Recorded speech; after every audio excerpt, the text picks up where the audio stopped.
يلا بينا هنعمل حلو حلونا النهارده هيبقى رز بلبن. هنعرف ازاي نحضره سوا وما ياخدش معاكي وقت، ولا ياخد معاكي وقت ان انتي قلقانه لا يشيط منك. بالعكس هيطلع حلو وكريمي جدا.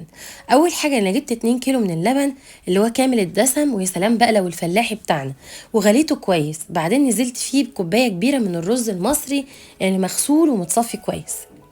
هسيبه بقى، هطفي النار عليه واسيبه لمده ساعه. الرز هينفش وحجمه هيتضاعف بعد الساعة. اهو هيبقى معاكي بالشكل اللي انت هتشوفيه دلوقتي. بعد ما شغلنا النار تاني عليه لقينا ان الرز حجمه اتضاعف بالشكل ده. هنجيب بقى معلقتين كبار من النشا على نص كوباية من اللبن البارد. دوبي النشا كويس وانزلي على اللبن.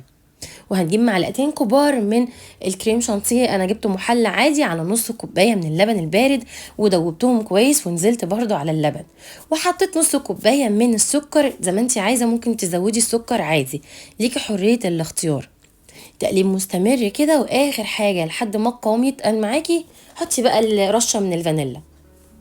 بالظبط كده، ما تكتريش الفانيلا علشان ما يمررش معاكي. هيبقى قوامه حلو وكريمي معاكي قوي بالشكل ده. ولما تعينيه في التلاجة هتيجي تطلعيه هتلاقي وشه مكرمش زي بتاع المحلات بالظبط اللي بره.